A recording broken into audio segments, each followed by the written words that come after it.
On m'appelle Mousse, c'est quand même beaucoup plus féminin que mon nom initial, Moustique.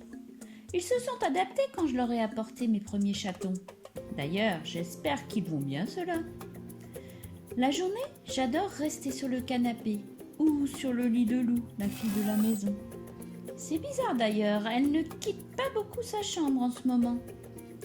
Habituellement, le réveil sonne et oust, on me met dehors et la maison se ferme jusqu'au soir. Heureusement, j'ai mes entrées chez les voisins. Ils n'ont pas toujours les mêmes horaires que ma famille et la femme accepte la plupart du temps que je m'installe devant leur poêle, sur un petit coussin qu'elle a posé tout spécialement pour moi.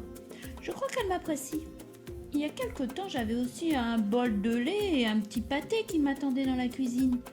Mais j'ai entendu un jour ma maîtresse leur parler et depuis, plus rien.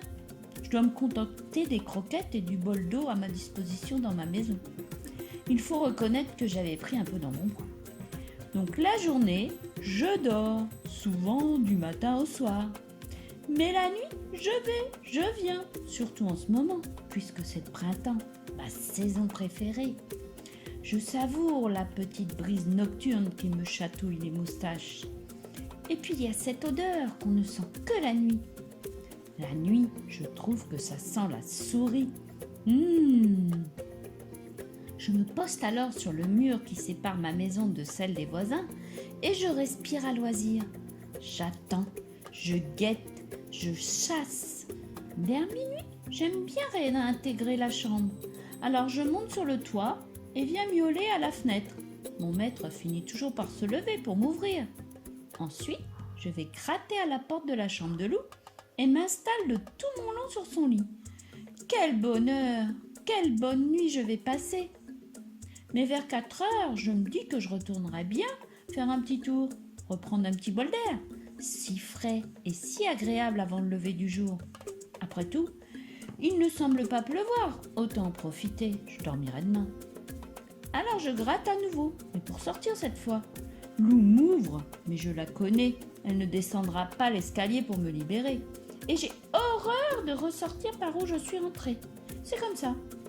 Alors je pousse la porte de la chambre de mes maîtres et je commence à leur lécher une oreille, ou je leur mange les cheveux, selon mon humeur. Généralement, ils comprennent. C'est souvent mon maître qui se lève, le plus gentil des deux. Il m'ouvre la porte-fenêtre de la cuisine. Mais à cette heure-là, j'aime bien manger quelques croquettes. Il patiente à côté de moi. Ensuite, je file dans la salle à manger, car je préfère sortir par la porte principale qui donne sur la rue. J'ai décidé d'aller chasser les intrus. Nombreux à cette heure avancée de la nuit. Un gros blanc, un petit roux, une petite noire et blanche comme moi, et le gros gris. Cette rue, c'est chez moi. Je les course et récupère mon territoire. En parlant du gros gris, c'est un malin celui-là. Il a réussi à se faire adopter par ma famille, alors que sa maison est à 2 rues d'ici. Il a débarqué dans notre jardin, une nuit d'été, alors que ça fleurait bon le rongeur, et que je prenais mon bol d'air. Je l'ai chassé, comme les autres, mais rien n'y a fait, et il est à chaque fois revenu. Ma maîtresse a eu pitié, évidemment, avec ses yeux chapeautés et ses côtes saillantes. Elle lui a sorti les croquettes. Mes croquettes. Dans ce village, les humains ne se parlent presque jamais, sinon ils auraient su qu'il avait déjà une famille. Tout ça parce qu'il y avait un nouveau chien chez lui qui lui foutait la trouille. Maintenant, monsieur se pavane sur le lit de mes maîtres, sans scrupule, à ma place. Hors de question que je dorme à nouveau sur cette couche souillée par ce gros matou. Mes maîtres l'ont appelé Grou.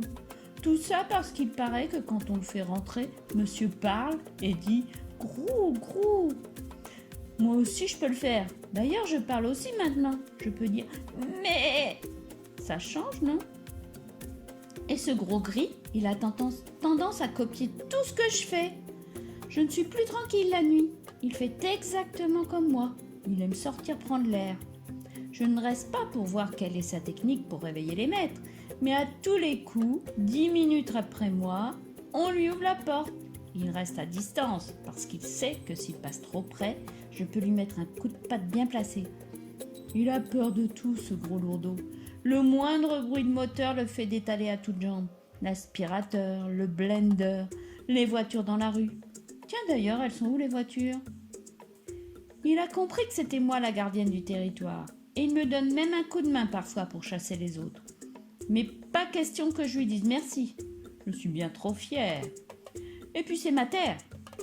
Certains disent, le gros blanc par exemple, qu'on ne choisit pas où l'on est et que ce n'est pas juste de ne pas laisser les autres profiter de son jardin, s'il est plus grand. Je vais réfléchir à ça. Tiens, cette nuit, pourquoi pas, lors de mon bol d'air de 2h30. Ah oui, je vous ai pas dit, j'ai rajouté un horaire supplémentaire de sortie nocturne depuis hier. Ça me fait trop de bien. Je trouve mes maîtres un peu fatigués en ce moment. Je ne sais pas pourquoi.